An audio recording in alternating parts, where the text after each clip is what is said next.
Okay, everybody, welcome to the latest episode of All Too Real 2. My name is Michael E. Cullen II, and with me as always via Zoom is...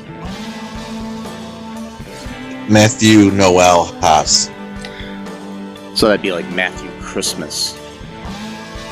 Yeah, I actually like that name. Matthew Christmas. Do a Christmas album? Yes. Called Matthew Christmas Presents. Presents, like presents? Yes. Ooh, I like that. Yeah. Matthew Christmas Presents Deadly Games. And so yeah. So as it is that time of year again, folks, I would like to remind you that we must not listen to all of Christmas music and do what it says. Because, I mean, the song says, have a cup of cheer. That does not mean to go down to your local Walmart, buy some cheer laundry detergent and drink it. Or bring it to your next holiday party and share it with your friends. No, it does not. Yes. No, it does not. It's dangerous. We don't want no cheer challenges going on now. Oh, now you just created it by saying that. Oh, shit. Yeah, so, uh-oh. Okay, all you kids out there on the Instagrams and the Tixie-Toxies and all that stuff, don't be doing any challenges. And if you're on the books, on the Facebooks. The books. Yeah. Don't do no challenges. No challenges. Don't do it. Nope. No cheer challenge. No. I actually like the sound. I like the way the word sounds. Cheer. I know it's a bad thing, but yeah. I like the way Well, here's a cheer challenge for you. Go out there and spread joy to all your friends. And now I'm not talking about the dish soap. I was like, wait a minute. Don't go out there and, spray dish soap all over your friends. Like you are wont to do, Well, that's at least not as harmful as drinking it. Spraying it won't really harm you. Spreading joy is not as bad as drinking cheer. Yeah. Yes. I mean, you'll get all soapy and stuff, but... Yeah. Yeah.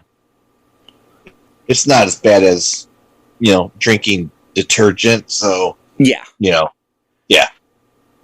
And I have seen that if you take, like, Dawn dish soap, you can clean up ducks with it somehow. That's, like, one of the oldest commercials. They've been doing that same commercial since I was a little kid. Like, we clean ducks from oil spills or whatever. I'm like, that's cool, I guess, but really? Yeah, I guess so.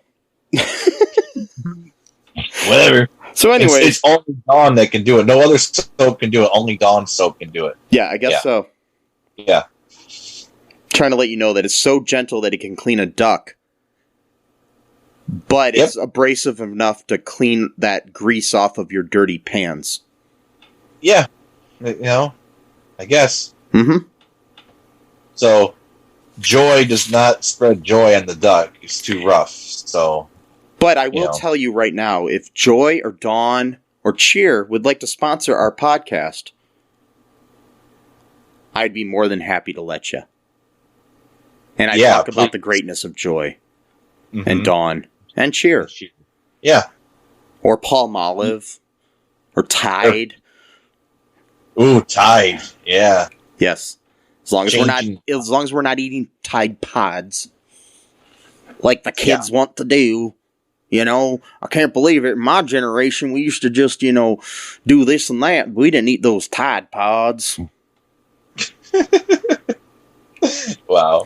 Yeah, people in this generation, that the kids are not eating Tide Pods. Maybe one or two are that you might know. I don't know. But I'm just saying, we're not going to generalize a whole group of people. Nope. Based on the fact that a couple ate Tide Pods. Yeah. And, if you do eat Tide Pods, you're probably going to have a fever dream, which leads us into this movie. Yes. That a fever dream of a film. Yes, the fever dream of a film that we are covering today is a film. I'll just start out with the basic premise of this. There's a kid who's kind of left home alone. And then he's defending his home from an invader.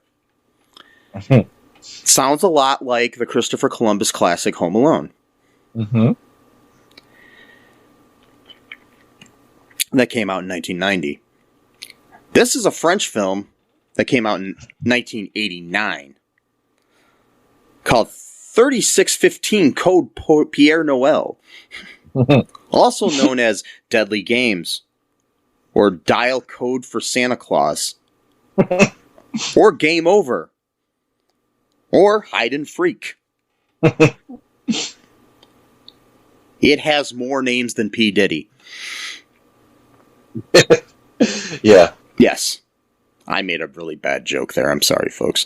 So, it's just like a bad branding to name a movie so many titles. Like, yes. Stick with one, and because you're going to be confusing people, because someone might think Game Over is a different movie than Deadly Games, or Dial Code Santa Claus, or Hide and Freak. Honestly, sounds like a horror film. Yes. Like a slasher, not what this movie is. No. My personal favorite, I like Deadly Games, Dial Code Santa Claus, which is what the director calls it in the his English translation for it. So, because that makes sense. Because this movie is one fucked up movie. It starts out as like a nice little Christmas movie, and then goes into this weird thing where it's like Home Alone meets Die Hard meets Halloween meets Friday the 13th meets Black Christmas meets that dream I had that one time when I went to the doctor and they gave me these pain meds that really made me kind of loopy. Oh, God. Yeah. Yeah. Mm-hmm. Good old pain meds, man. Yes. They really couldn't fuck with your dreams. Or the time when I was like really depressed and went to the hospital and they gave me some kind of stuff for my anxiety. Mm-hmm. And I went out to dinner and don't remember any of it. And I guess I was acting really weird. So, yeah. Probably like, Ativan, or like, what was the really popular one back in the day? I can't think of the word. Yeah, I'm not sure what it was, but I just know I went out to eat with my dad and his girlfriend at the time.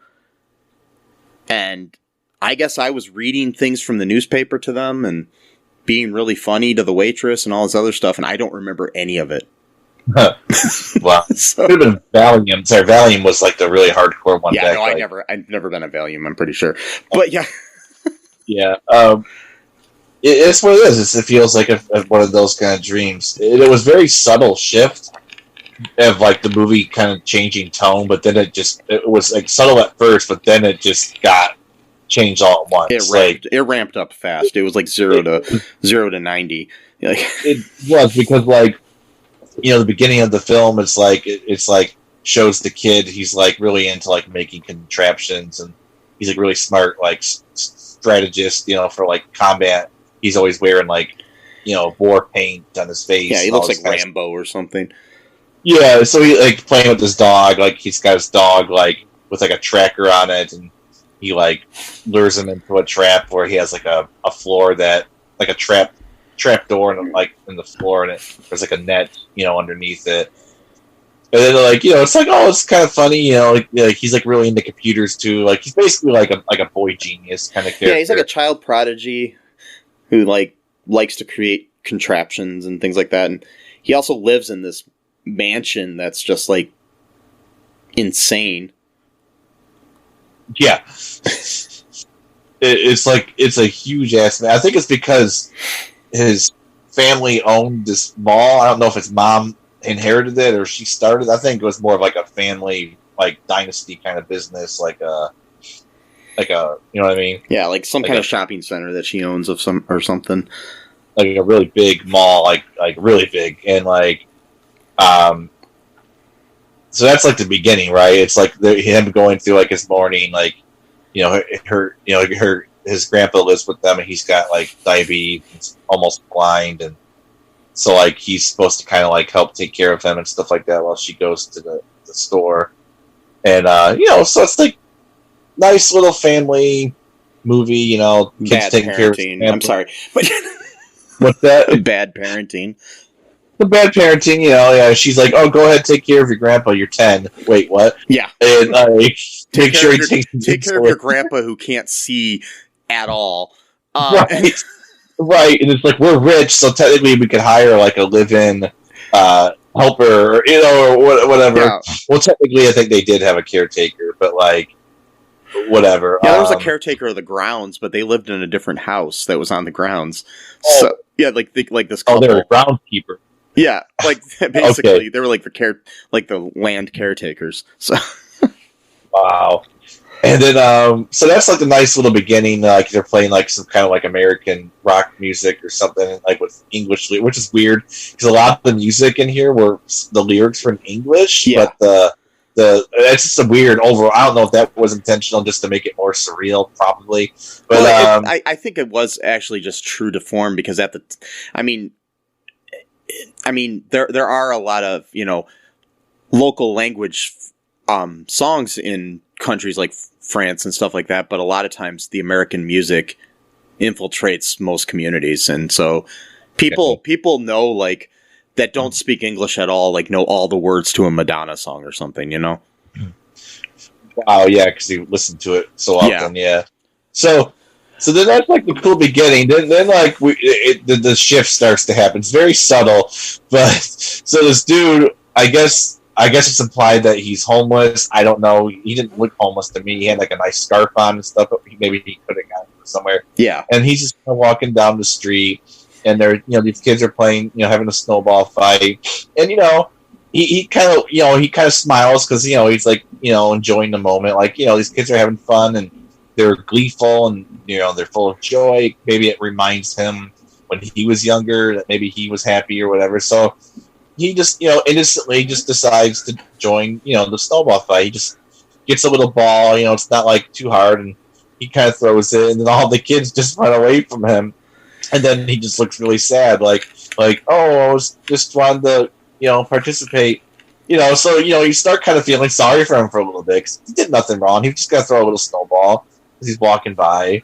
But then you don't feel sorry for him a few minutes later. Because he decides to apply for a job to be a mall Santa for Christmas Eve. And he does something really weird where he just starts stroking this kid's cheek for like 30 straight seconds. And it makes you wonder if there's like some kind of backstory there that they didn't give us. Like maybe he lost a daughter or a son or something. And I'm starting to wonder if he's maybe like a pedophile. I don't know what they were going for here. Well, because when all the kids ran away from him, that maybe was like stranger danger type. Yeah.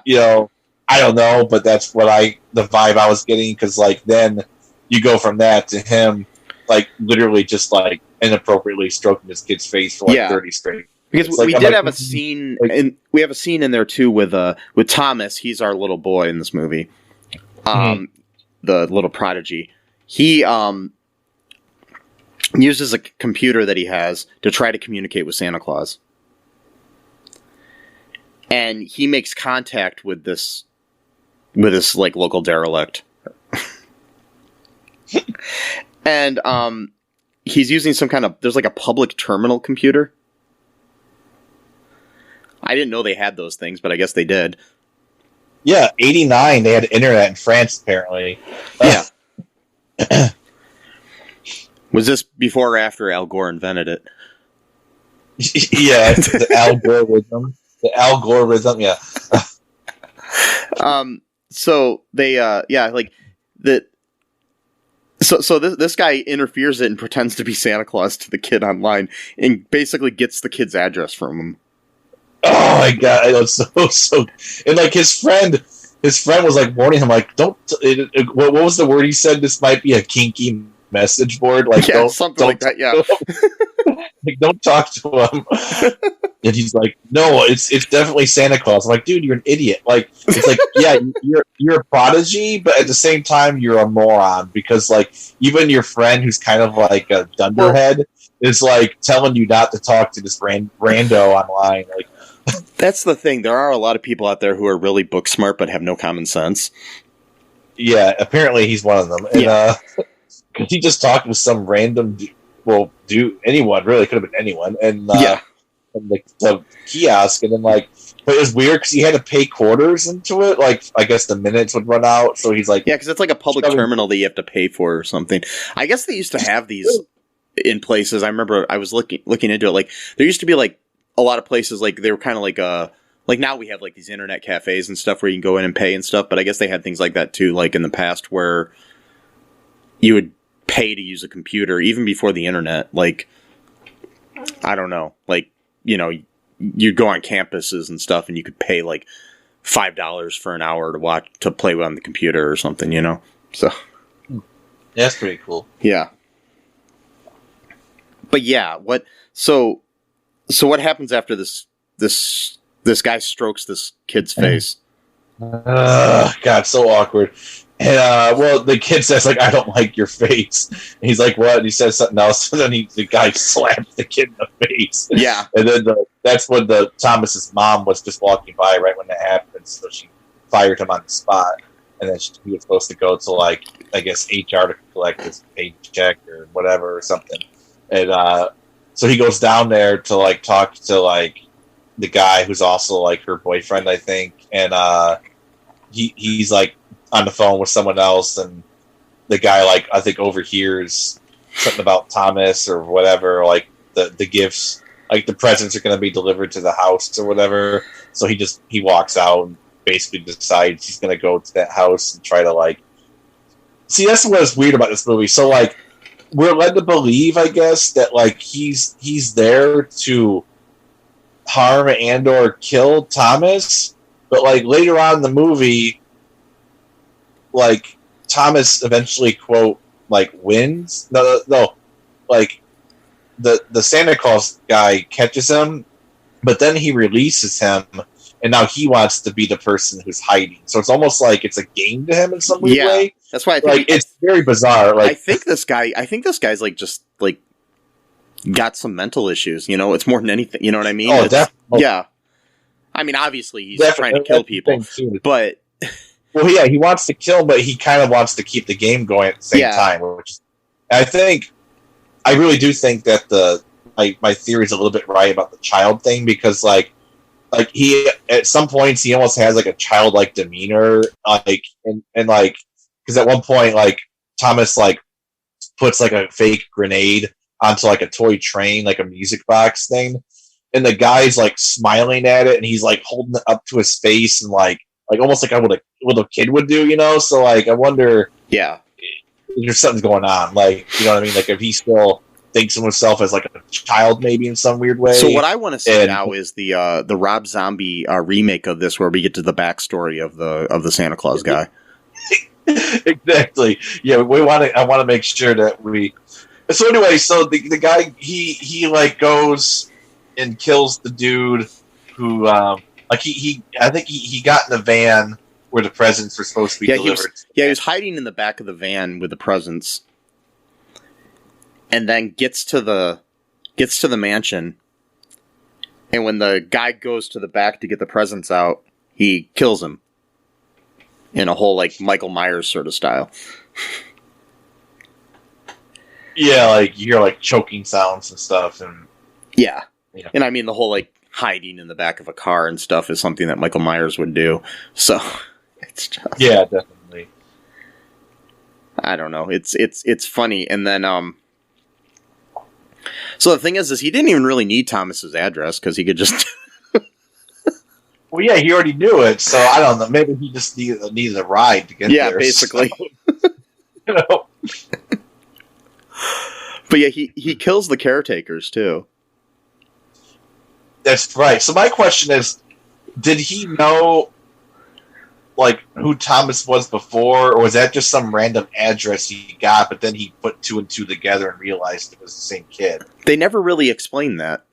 Oh, I was just wondering if he, like, was he just randomly trying to get some kid's address at first before he even knew, like, his plan? Like, because that would be an extra layer of creepiness right there. If he just maybe he was just messing with the kid, and then maybe thinking that, I can go steal something in this house because the kid will be home alone trying to, because the kid also. The other thing too is he set up. The kid's really obsessed with Santa Claus. And he set up a security camera system in the house where he's got like an armband with a like monitor on it where he can see the different cameras in the house in 1989.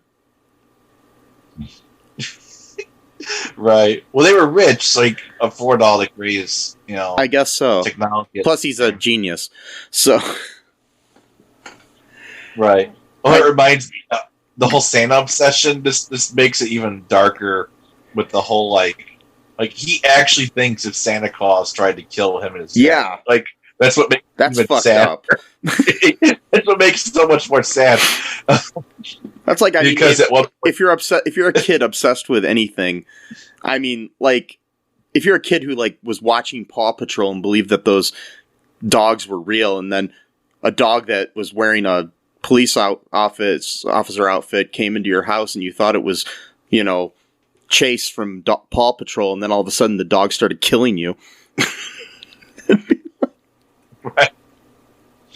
That'd be fucked up. You actually think it's that dog. Yeah. So, like, I remember when they were at breakfast and he was like sort of having his doubts about Santa Claus, and his mom said, don't look for Santa, because Santa, if you stay up, Santa turns into an ogre or something like that. Like if you try to stay up and watch him, come down the chimney or whatever, then you should be a. So, like, he sitting there thinks it's his fault because he stayed up to see Santa come, and like, so like he thinks it's like his responsibility. And he's like, at one point, he's like, I just wanted to see you, and this is what you've done to me and my family. It's like, wow. Before that, there was like a really creepy scene too with Santa Claus, where he finds some kind of white like spray paint, and spray paints all of his hair because he's got like a darker hair to make himself look more like Santa. That was really weird. And just the filming of that was weird. Like, he's just got this big smile on his face while he's spray painting his beard and shit, and it's just like so creepy. This guy played such a great creep. I mean, like the acting of this guy was just like chef's kiss, like beautiful. Like, yes. Like he played that role. So he goes there, kills the caretakers, kills the driver, and then he kills the dog, family dog. Yep, that happened. Because the dog went to try to protect Thomas, and there was like a knife or a fork or something on the table. Yeah, and then he stabs the dog in the throat. Oh my god, that was creepy. And so I hate it when they kill dogs movies, and like right in front of the kid too. Yeah, he's hiding underneath the table, and then so like he's like has to like basically like forget that for the moment just to survive. So he's gotta like just suppress that emotions of that happening. And at one point though, there's like this scene where like he finally has like a little minute to think or whatever. And he's like, having all these flashbacks of him playing with the dog and doing all these contraptions with them. I'm like, don't! And they're playing like this weird like song, like Happy Christmas to you or whatever. Do you want to take a quick break here, Matt, and then we'll talk about the rest of the plot here? Yeah. Okay, we'll be right back, folks.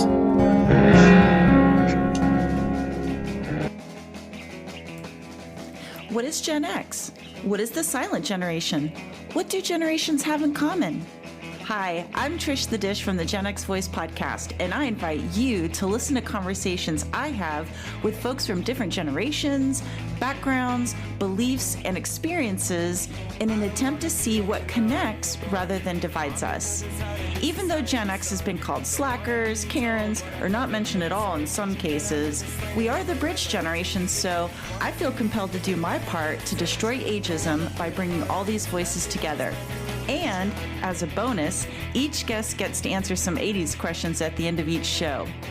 So download and listen to Gen X Voice today on Apple, Spotify, Amazon, or wherever you listen to podcasts. And let's see how much we have in common after all. Hi, this is Catherine, host of a new fashion podcast, The Real Fashion School Dropout. Join me as I interview guests every week in the fashion and beauty space, and we gossip on all things fashion and beauty, and even get into some personal stories of their journey in the industry. You can find us on Apple, Spotify, pretty much wherever you get your podcast. Hope to see you there.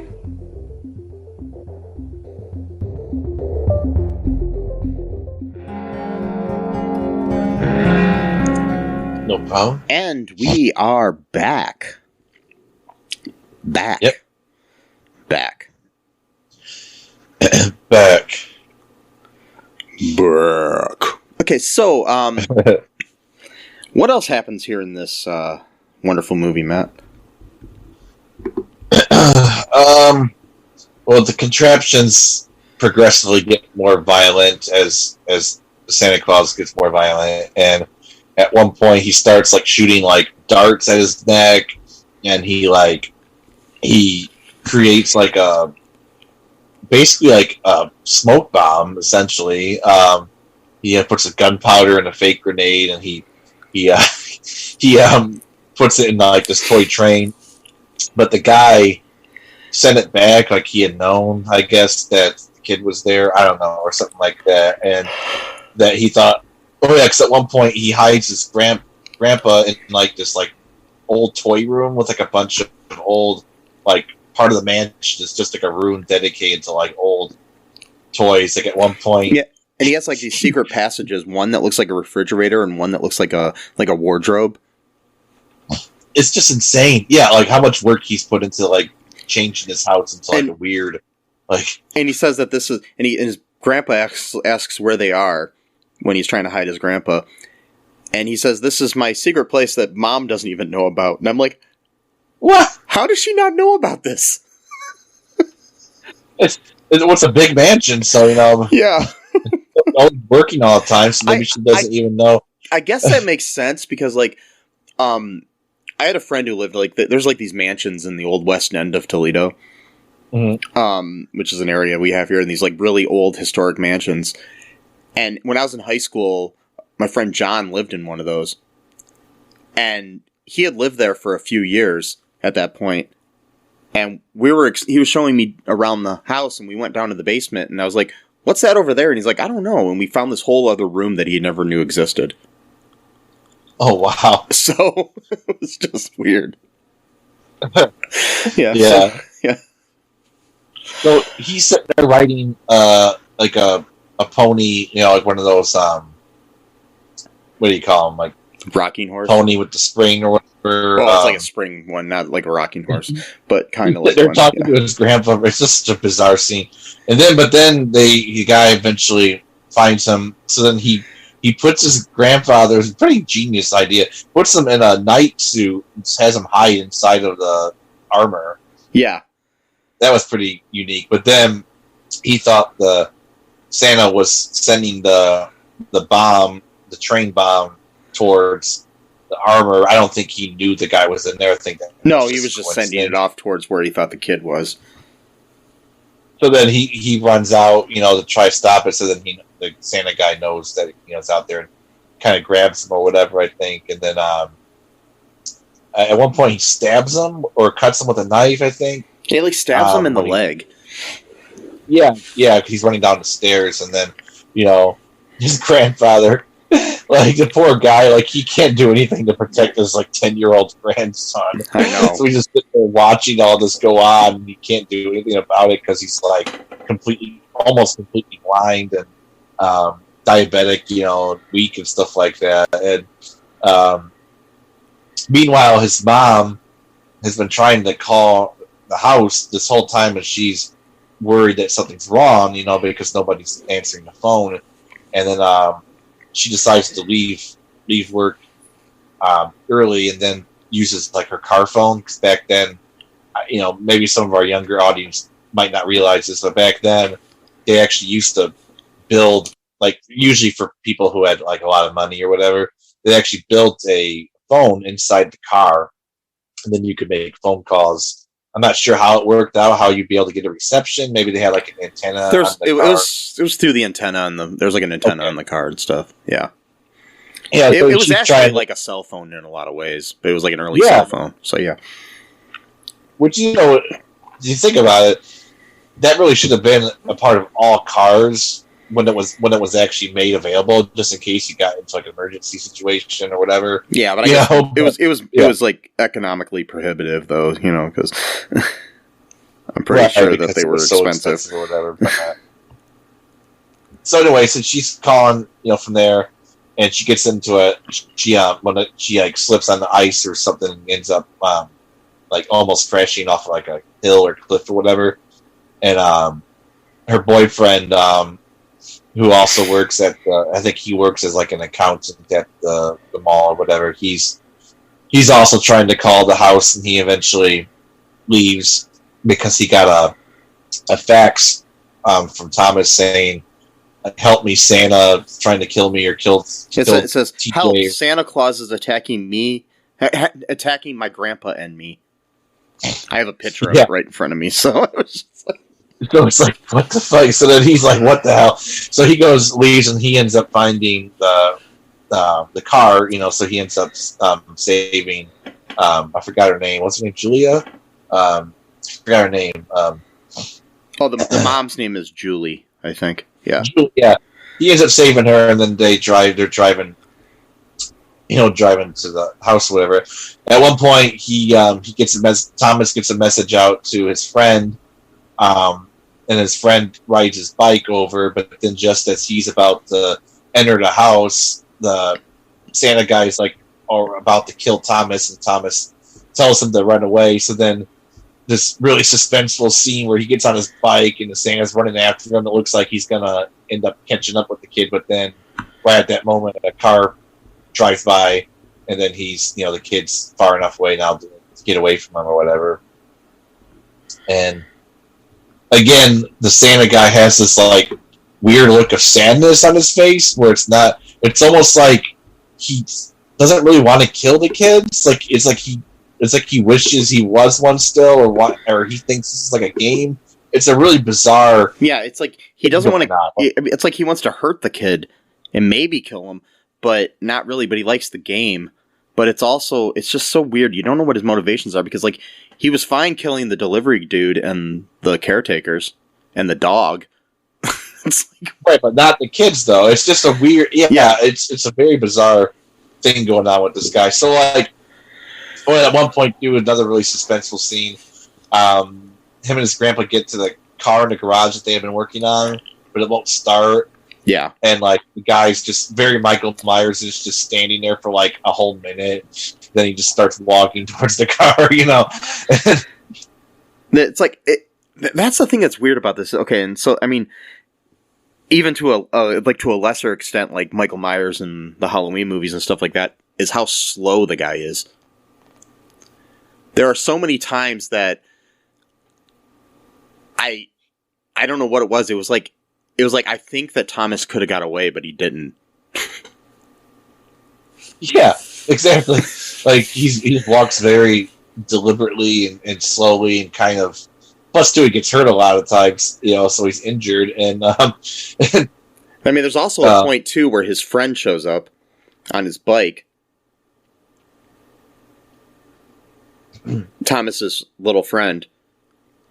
Yeah. And the fucking Santa Claus guy chases him through the woods or something. Yeah, now suddenly he's super fast. It's like it's just weird. Like, plus, too, riding your bike in the snow. I mean, it's dangerous, and you don't really get. I mean, he falls down a couple times. It's just That's what scared me. I'm like, he's gonna fall on his bike. I know it, and then sure enough, he does. And then, there's just this like in the music they play. Oh, the music! Oh man, I love like. It's definitely like a Korg synthesizer. I'm almost certain that's what it is because it's they probably didn't have a huge budget, and a Korg was expensive back then, but not as expensive as hiring like professional like orchestras or whatever, So like, but it had like this really extra layer of suspense to it because the music is just great. I really hope that like they made a soundtrack where you could just listen to the music they had. Because like the original score, oh man, like it's great, and like and then like the songs they have in between, like the English songs, like the Christmas one where he's having all these flashbacks of his dog, and then at one point he's like holding the dog like in his hand, like burying him and stuff. Yeah, the music in the film, the music in the film was done by somebody named Jean-Félix Lalanne. Awesome. So it's so we get towards the end here, and so Julie is concerned over her calls not getting through. She phones the police, who send over an officer to the mansion to check on Thomas and Papy. That's the grandpa's name. Then the vagrant murders the policeman. They only sent one cop. Like, what? Like, but I mean, they didn't know what was up. It was just basically a welfare check on the kid, so you don't really. But you think they would at least have a partner. Back up, Yeah. But so the basically the vagrant Santa Claus guy, he captures Thomas again, and but then. Because, so he had to, at one point, there was like this really suspenseful thing because his grandpa was dying. Oh, yeah, that's right. And he needed to get his insulin. And he goes all the way to the caretaker's house, it looked like, or something, to get this insulin. He finally gets it. At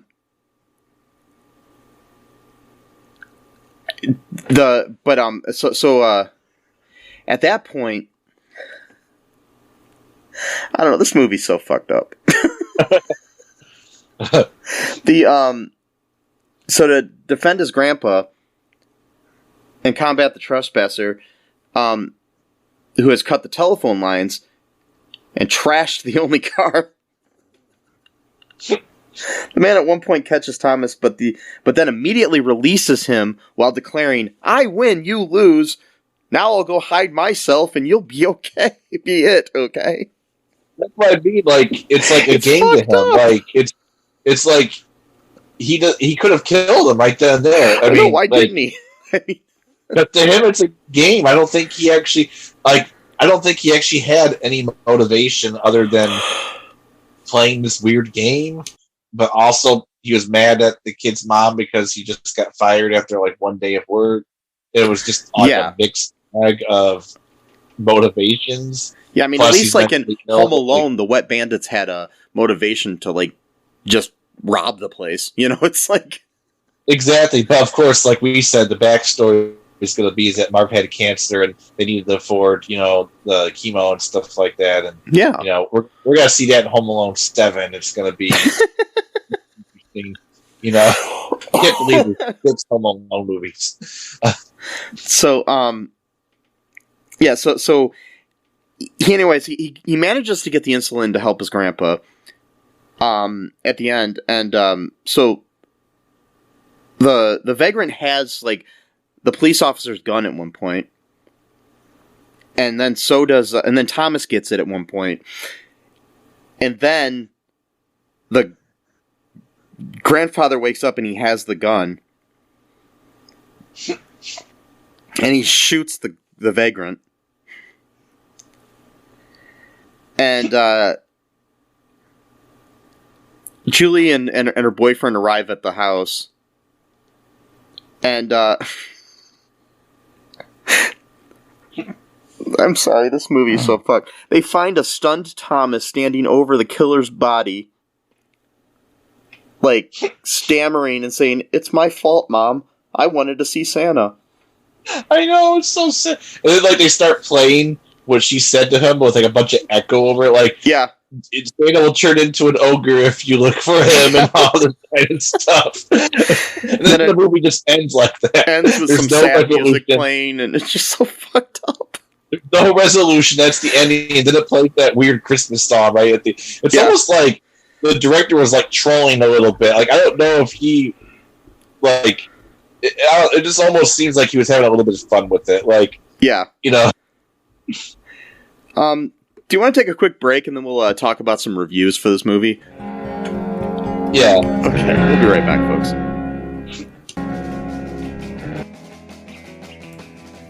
What is Gen X? What is the silent generation? What do generations have in common? Hi, I'm Trish the Dish from the Gen X Voice podcast, and I invite you to listen to conversations I have with folks from different generations, backgrounds, beliefs, and experiences in an attempt to see what connects rather than divides us. Even though Gen X has been called slackers, Karens, or not mentioned at all in some cases, we are the bridge generation, so I feel compelled to do my part to destroy ageism by bringing all these voices together. And, as a bonus, each guest gets to answer some 80s questions at the end of each show. So download and listen to Gen X Voice today on Apple, Spotify, Amazon, or wherever you listen to podcasts. And let's see how much we have in common after all. Hi, this is Catherine, host of a new fashion podcast, The Real Fashion School Dropout. Join me as I interview guests every week in the fashion and beauty space, and we gossip on all things fashion and beauty, and even get into some personal stories of their journey in the industry. You can find us on Apple, Spotify, pretty much wherever you get your podcast. Hope to see you there. And we are back. Do you want me to read you some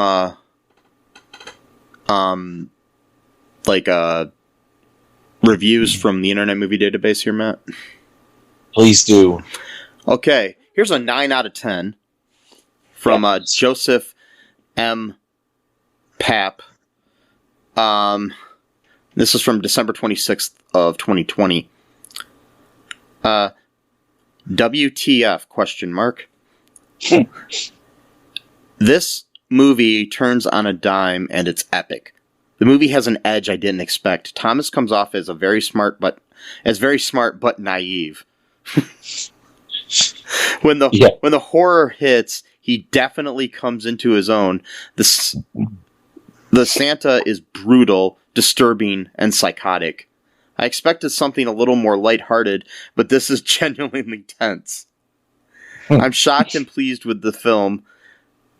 Great editing, good music, and fun Christmas horror. 10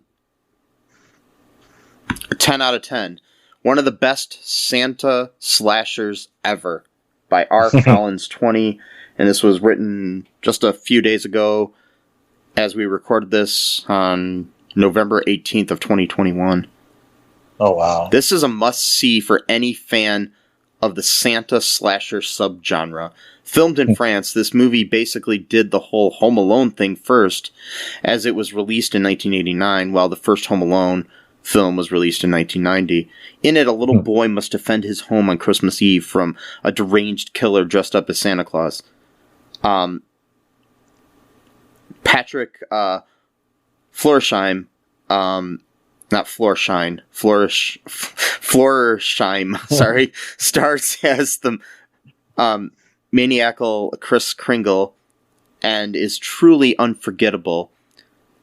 Kris Kringle, and truly unforgettable, bringing a level of creepiness and authenticity to the role that is on par with Oliver McGreevy's performance in the 1972 Tales from the Crypt.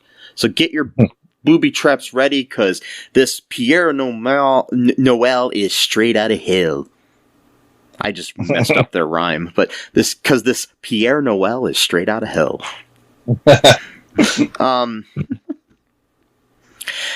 Yeah. I love it. Yeah, this has got a lot of positive reviews. I don't see any negative ones, honestly. Like, the lowest review is a 7 out of 10. Really, when we're talking about it, it's hard to talk about the nuances. Like, you gotta watch, the camera angles in certain scenes, or like there's one scene where he's just sitting. It looks like he's just sitting on a throne. He's just staring for 30 seconds. It's hard to describe those little details. It's for sure. Like we've said, a fever dream that you need to see. Yeah. I mean, literally, after I watched it, it did give me kind of creepy dreams. Yeah, I had some creepy ones too.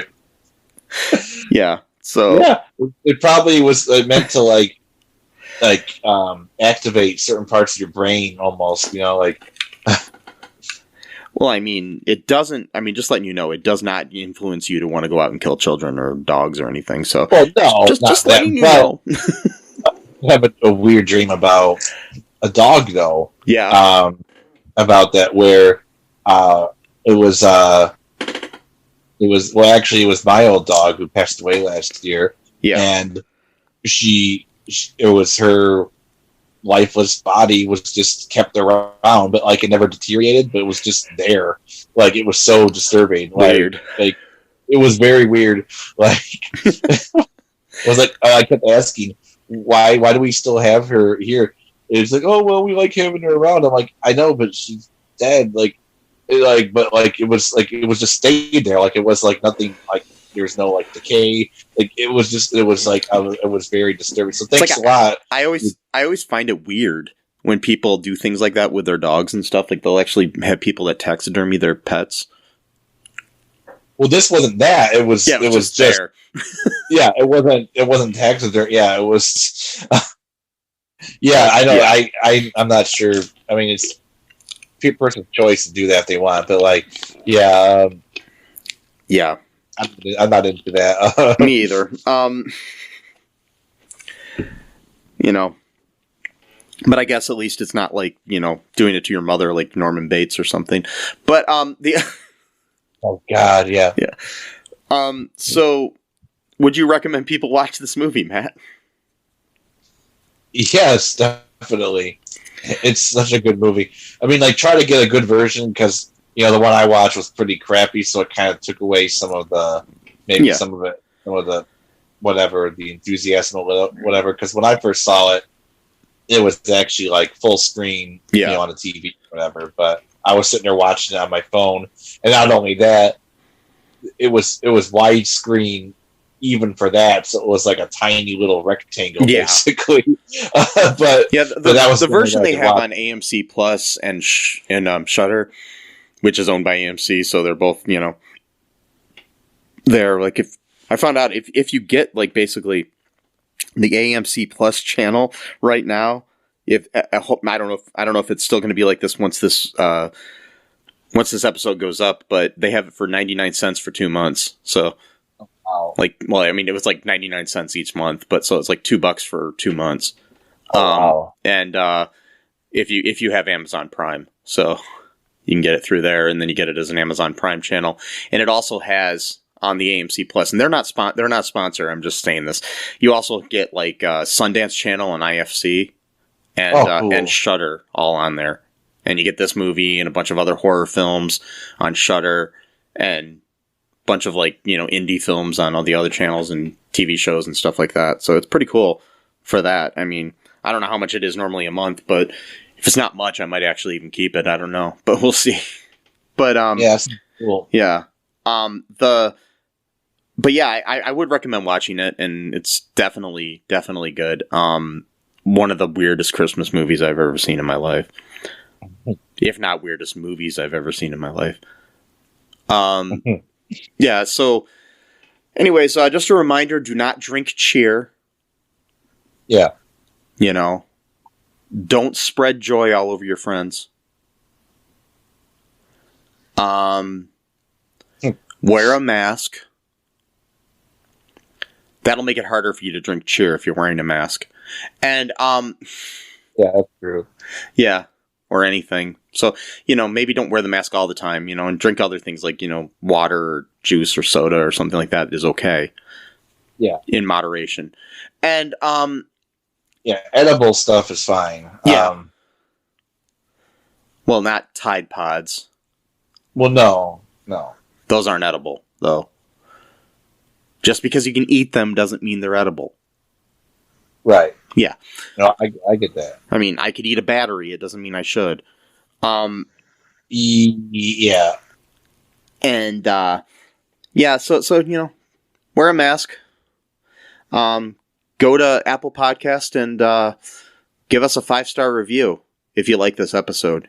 Subscribe to the show so you can be up on the latest episodes. Check out our TeePublic. We got some really cool shirts there. Also, check out our Patreon if you want to help support the show.